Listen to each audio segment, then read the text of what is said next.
आंब्याचं नाव काढलं की आपल्या सर्वांच्याच तोंडाला पाणी सुटतं। जगभरात क्वचितच अशी एखादी व्यक्ती असेल की ज्याला आंबा खायला आवडत नाही।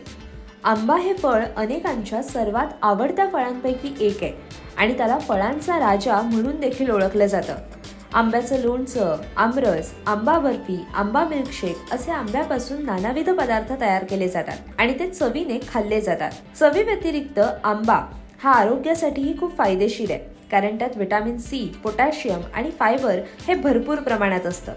असं सगळं जरी असलं तरी आंबा खाण्याची एक योग्य वेळ आहे असं तज्ञ लोक सांगतात। आंबा दिवसभरात कधीही खाऊन चालत नाही। चला तर मग आजच्या व्हिडिओमधून जाणून घेऊयात आंब्यातील पोषक घटक आणि आंबा खाण्याची योग्य वेळ काय याविषयी। पहिलं पाहूयात आंब्यातील पोषक घटक आणि त्यामुळे होणारे फायदे। 1. आंबा हा बीटा कॅरोटीनचा उत्तम स्रोत आहे। बीटा कॅरोटीनमुळे दृष्टी सुधारण्यासाठी मदत मिळते। 2.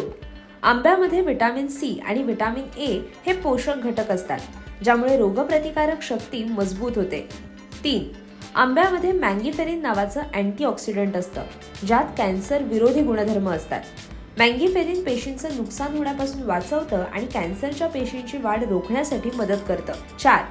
आंबा हा पोटॅशियमचा एक उत्तम स्रोत आहे, जो हृदयाच्या आरोग्यासाठी महत्त्वपूर्ण ठरतो, ज्यामुळे हृदयरोगाचा धोका कमी होतो। 5. आंबे फायबर समृद्ध आहेत। फायबरमुळे पचनसंस्था निरोगी राहते आणि बद्धकोष्ठतेसारख्या पोटाच्या समस्या टाळण्यासाठी मदत मिळते। असा विविध पोषक घटकांनी समृद्ध असलेला आंबा तुम्ही दिवसभरात कधीही खाऊन चालत नाही बरं का। मग आंबा खाण्याची योग्य वेळ कोणती तीही समजून घेऊयात। आंबा खाण्याची योग्य वेळ म्हणजे सकाळी किंवा दुपारच्या जेवणानंतर।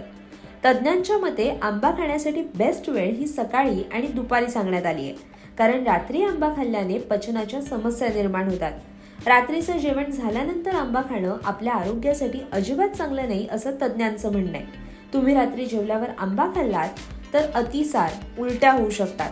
यामुळेच रात्रीच्या जेवणानंतर आंबा खाणं हे टाळावं। तुम्हाला ही माहिती कशी वाटली हे आम्हाला कमेंट करून नक्की कळवा आणि अशाच नवनवीन माहितीपूर्ण व्हिडिओसाठी ओन्ली मानिनीला नक्की सबस्क्राईब करा।